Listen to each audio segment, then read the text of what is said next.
Eva, ça va? Ça te dérange pas trop? Je cherchais si c'est bien la couleur du coussin ou pas. C'est très bien la couleur du coussin. Putain, je meurs. Alors celle-là, on l'avait jamais fait. C'était pour voir si ça, avec la lumière et tout, si ça mettait bien une bonne ambiance sur ma gueule. Eh ben, on va commencer comme ça. Bienvenue sur ma chaîne YouTube. Envoyez.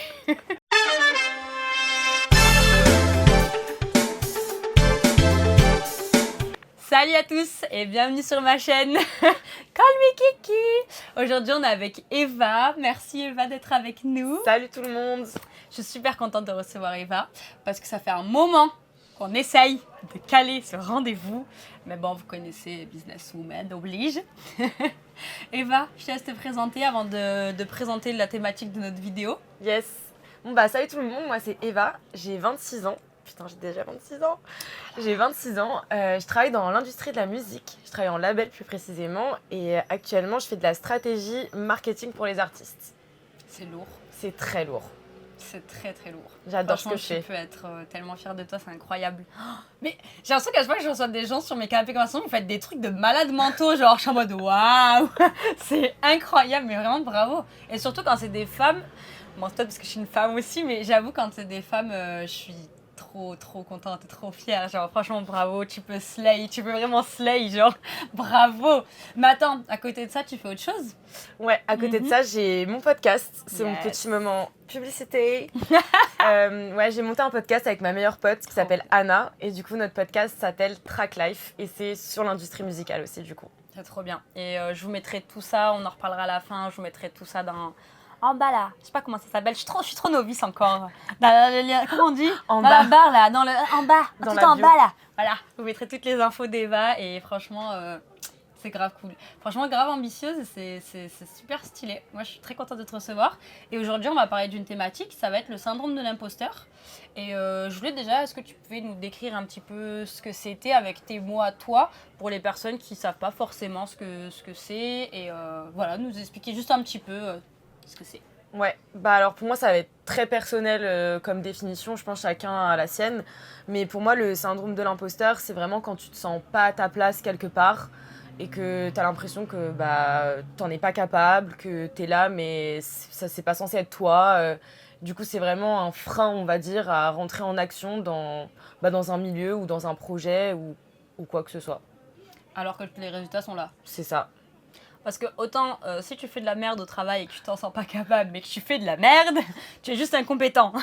Mais en fait, le syndrome de l'imposteur, c'est vraiment, tu es compétent dans ton domaine, tu rends les résultats, tu fais tout ce qu'il y a à faire, mais tu te sens quand même pas légitime. Quoi. Ouais, enfin, ça, malgré tout. Et puis malheureusement, c'est ce que tu me disais aussi, c'est que ça touche beaucoup les femmes. Et ouais. Bon, il y a aussi des hommes qui ont ce syndrome-là, mais c'est vrai que c'est quand même vachement plus les femmes. Et du coup, j'aimerais bien que tu m'expliques si toi, tu t'es déjà retrouvée un peu dans une situation où tu avais fait tout ce qu'il y avait à faire, mais où tu te sens pas forcément légitime. Puis on est jeunes, ouais, on est ça des joue femmes, aussi. t'es dans un milieu, il faut y aller, voilà, faut y aller. Ouais, donc, c'est ça. En vrai, je pense que moi, ça m'est beaucoup arrivé quand c'était des projets ou des ambitions qui me tenaient vraiment à cœur. Et c'était à ce moment-là où vraiment je me suis un peu heurtée à est-ce que je fais la bonne chose? Est-ce que j'en suis capable? Je vais prendre un peu mon exemple perso. J'ai 26 ans, j'ai décidé de reprendre des études pour me lancer un peu dans l'industrie musicale que je connaissais pas du tout, mais j'étais hyper passionnée. Je me suis mise dans la tête que c'était ça qu'il fallait que je fasse. Et du coup, au départ, tu te lances un peu, tu te dis vas-y, je pense à rien, je me lance, je vais voir ce que ça donne. Et au moment où je suis arrivée à l'intérieur, et je me suis dit ok, c'est bon, j'ai réussi à tout faire. J'ai réussi à trouver un job, j'ai réussi à trouver une école, j'ai réussi à tout faire. Là, t'es dans ce que tu voulais faire et tu te dis mais attends pause, je sais pas en fait, qu'est-ce que je fous là, est-ce que j'ai le droit d'être là, est-ce que je vais réussir parce que je connais rien et autour de moi tout le monde connaît, donc tu sais t'arrives dans un flow et puis, en même temps, pourquoi tout le monde connaîtrait et pas toi? Je veux dire, t'apprends comme tout le monde, ça. quoi. Oui, au final, ils sont pas nés avec un livre dans les mains, tu peux tout apprendre. En soi, c'est même pas rationnel, parce que tout le monde a forcément un jour été à ma place, à se dire, je suis en train d'apprendre et je vais monter les échelons, et je pense qu'il y a même plein de personnes à qui le syndrome de l'imposteur n'est même pas passé par là. Ils ont juste continué le flow, et Et c'est vrai que moi, ça m'a un peu tapé, je pense, de par le fait que je reprenne des études, donc je suis quand même plus vieille par rapport à ceux qui étaient avec moi. Et du coup, il y a ce décalage aussi de l'âge où typiquement, tes boss, ils ont quasiment ton âge. Et eux, ils ont déjà monté 2 labels, fait péter des artistes. Ouais. Et toi, t'es là avec ton petit stylo, t'es en train d'apprendre, de prendre tous les mots, tous les codes de l'industrie. Et tu te dis, mais putain, il faut que... Enfin, tu sais, comme s'il y avait un train à rattraper, un retard. Alors qu'on sait, ouais. On sait que c'est pas le cas. Alors qu'au final, chaque chose... Tu as conscience et tu prends ton temps. Et c'est pour ça aussi que tu reprends tes études. C'est que tu sais que chaque chose... vient en son temps et il t'a peut-être fallu aussi du temps pour savoir ce que tu voulais faire aussi. Ça. Donc y aller aussi à son rythme, c'est important. Et au-delà de ça, il y a aussi un côté un peu toxique où tu vois ton collègue à côté. On a tous ce collègue à côté de nous, qui est tout le temps parfait, qui est génial, qui réussit tout, qui est dans sa vie. Franchement, c'est... Et tu sais pas en fait si la personne elle-même, elle a pas aussi un syndrome de l'imposteur à côté. Mais tu sais l'expression fake it until you make it. Ben, peut-être que juste la personne elle fake mieux que toi à côté et du coup t'es dans un espèce de truc toxique où t'as l'impression que tout le monde excelle, tout le monde est génial, tout le monde fait des trucs de malade et toi non. Et toi t'es en retard, comme s'il y avait un retard alors qu'il n'y a pas de retard, c'est juste la vie quoi. Et tu vas être constamment en train d'apprendre, même je pense aujourd'hui même mes boss ils sont constamment en train d'apprendre. Bien sûr, mais le jour où t'arrêtes d'apprendre, t'es mort. C'est ça. Enfin t'es mort, surtout dans une industrie comme la tienne, dans une industrie comme la tienne, oh putain on va y arriver. Tu dois apprendre constamment, je pense que ça change tout le temps. Tu as tout le temps des nouvelles personnes qui arrivent, des machins, des nouvelles stratégies, des nouveaux trucs. Enfin, juste... Mais c'est vrai que c'est dommage, et c'est pour ça aussi qu'on fait cette vidéo aujourd'hui, c'est qu'on n'en parle pas. C'est-à-dire que peut-être toi tu ressens ça, peut-être ton collègue à côté aussi. Ouais, c'est un peu caché, tu vois. C'est... Tout le monde doit être... C'est une faiblesse. Voilà, tu sais, c'est une faiblesse de montrer que t'es pas sûr de toi, tu vois. Et il faut que tu te la pètes, que tu montres que machin. Alors que juste, on est humain et on peut être aussi dans la bienveillance et juste accepter qu'en face, t'as une personne qui est un petit peu moins sûre d'elle et tout, alors que tu fais du très bon travail et tu peux être grave fier de toi. Enfin, je pense qu'aujourd'hui, avec du recul aussi, t'es grave fier de toi, tu vois. Mais je pense que t'as mis un point important, c'est se comparer aux autres. Moi, ça m'a bouffé toute l'année. C'est-à-dire que je suis entourée de personnes en plus qui sont brillantes. Tu vois, j'ai un entourage en tout cas dans cette industrie qui est incroyable. Genre, je vous shout out tous, mais vous vous reconnaîtrez. Mais c'est vraiment des personnes brillantes qui excellent dans leur domaine et qui sont trop bien, trop fortes, etc. Et du coup, t'as aussi ce délire de... la pression.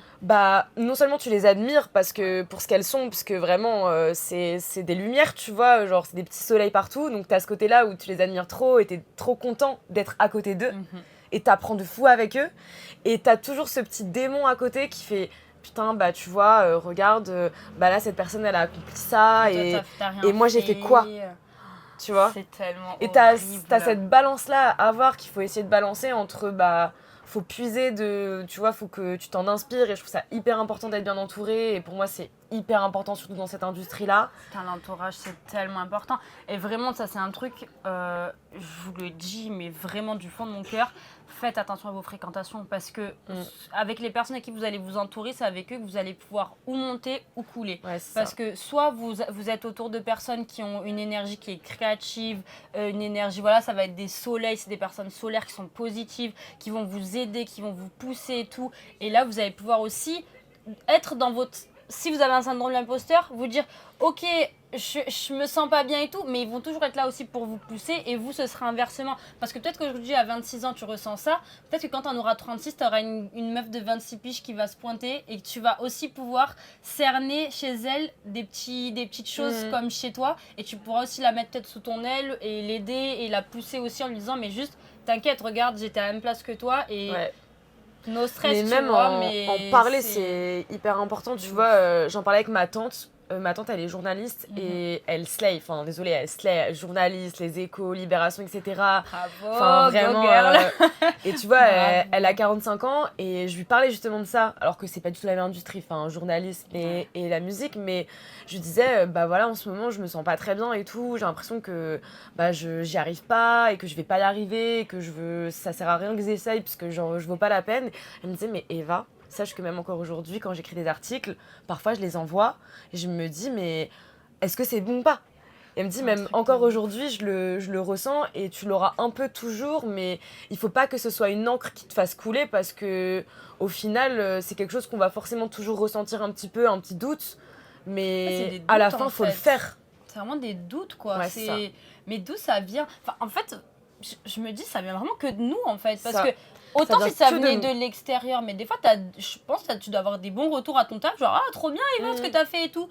Mais ça vient de toi-même. Ouais. Enfin, genre de. Après, de toi-même ou pas aussi. Parce que, déjà, pourquoi est-ce que tu te penses, pourquoi est-ce que ça viendrait beaucoup plus sur les mecs, sur les meufs que sur les mecs, justement? Waouh, la journée a été longue, je n'arrive plus à parler. Mais voilà, c'est. Après, c'est encore une fois ma théorie, je ne suis pas du tout Ici, on est spécialiste toujours dedans. dans nos théories. Ouais, c'est vraiment ok, nos c'est théories. nos points de vue. Si vous n'êtes pas content, donnez vos points de vue en commentaire, mais nous, c'est nos points de vue. Bah moi je pense qu'il y a ce délire de quand t'es garçon et même quand t'es tout petit et que t'es un petit garçon à l'école, bah on va jamais te dire que t'es pas capable, t'as le droit de tout faire, t'as le droit de te bagarrer, t'as le droit de tomber, de te faire mal, ne serait-ce que ça tu vois. Une petite qui va tomber, qui va salir, se faire mal, non faut pas te salir, t'es bien t'es une habillée, petite fille. t'es une petite fille. Faut se tenir comme Tu vois, genre il y a ouais, toujours un peu peut-être des règles qu'on inculque sans faire exprès, tu vois, genre ouais. une forme un peu de patriarcat un peu caché qu'on a tous intégré. Et je pense que de là déjà, un garçon ne va pas se poser les mêmes questions qu'une fille. Ne va pas se dire, est-ce que je peux faire ça ou est-ce que je vais faire ça? Il va le faire. Il va direct dans l'action. C'est vrai. Or que quand t'es une meuf, t'as toujours cette réserve. Est-ce que j'ai le droit? Est-ce que je peux? Est-ce que dans ma position, est-ce que c'est bien? Est-ce que c'est pas bien? Est-ce que je dois faire attention? Et je pense que ça doit jouer aussi dans la construction aussi après de l'enfant, de la fille, de la jeune fille, de l'adolescence. Et je dis pas que les mecs, ils ont pas ce syndrome-là, je dis pas que les mecs, ils ont confiance en eux full %, pas du tout, c'est pas ce que je dis. Oui, c'est plutôt il y a une majorité Mais de femmes, mais pas, ça veut pas dire qu'il y a ça. pas d'hommes qui ressentent pas ça, loin de là. Loin de Ouais, là. vraiment loin de là, mais je pense que ça va être plus facile à toucher ce syndrome chez les femmes, de par potentiellement tout ce qu'on nous a un peu inculqué sans le savoir et sans faire exprès quand on était toute petite, tu vois. Ouais, je suis d'accord. Moi, j'avais étudié un truc à l'école.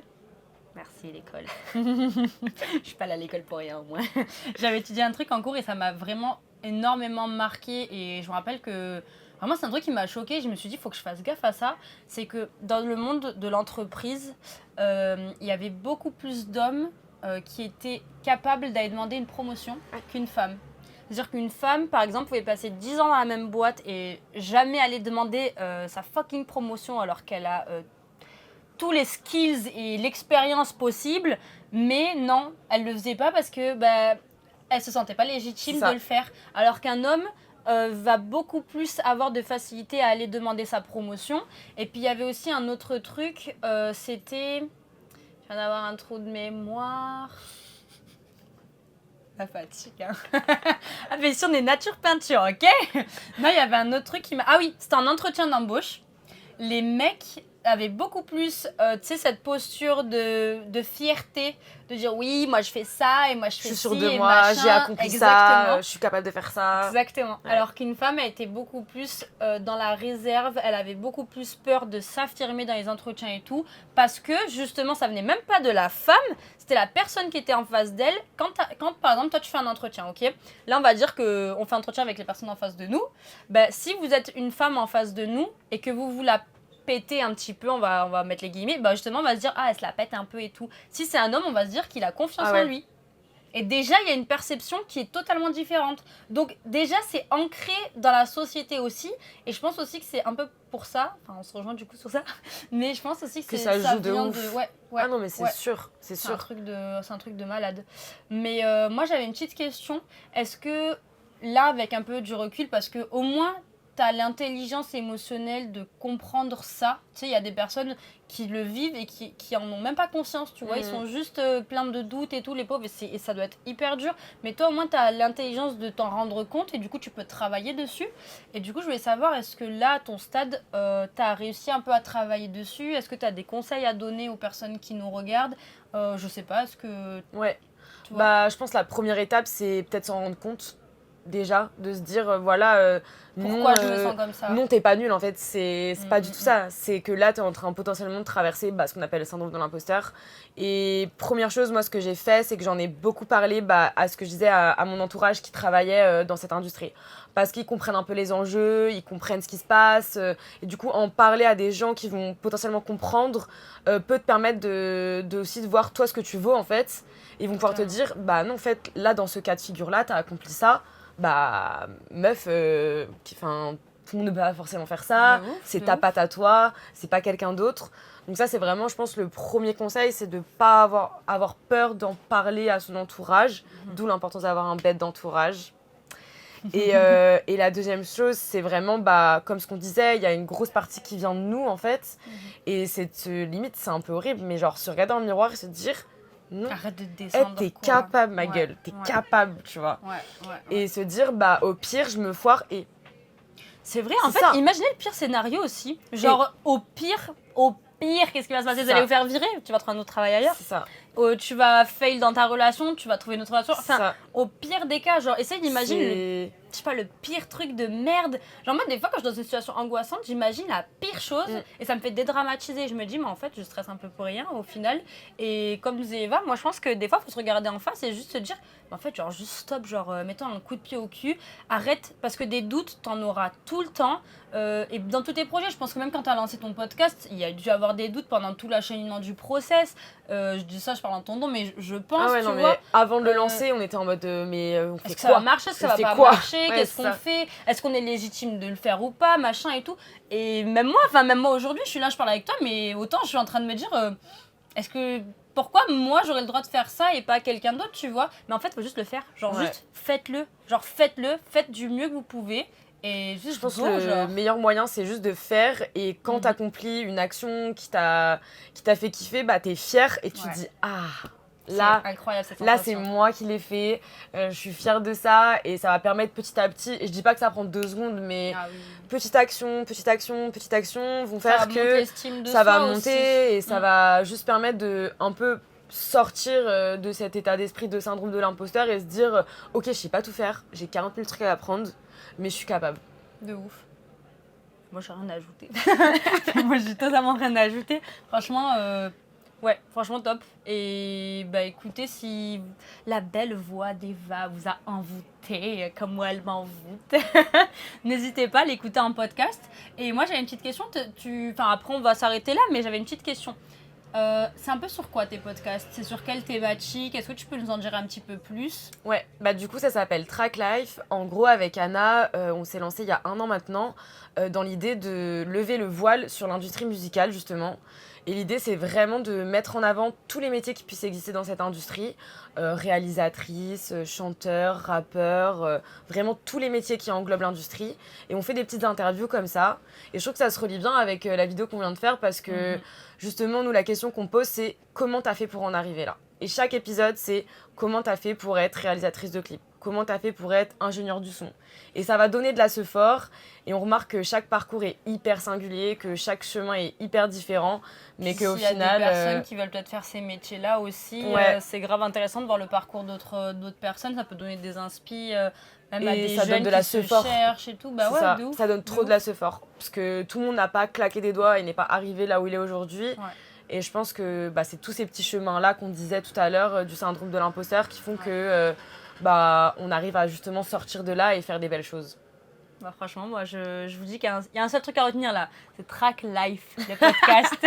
Vous pouvez aller l'écouter partout et je vous mettrai toutes les infos en bas, juste en bas. Non mais moi j'y arrive pas encore là avec les trucs là, clic machin. Et en plus je peux même pas trop lever les bras, je me suis pas épilée sous les bras. Alors je veux bien qu'on soit dans une safe place mais j'ai des poils. Voilà donc en bas. Juste comme ça. Je vais garder les bras comme ça en bas. Et franchement moi ça a été un grand plaisir de t'accueillir Eva. Merci pour tout. Merci à pour toi. ton sourire, pour ta bonne vibe. Et je te souhaite beaucoup de réussite pour la suite. Et ça suivre de très très près. Et voilà, on vous embrasse et on espère que vous avez passé un bon moment. See ya. Bisous.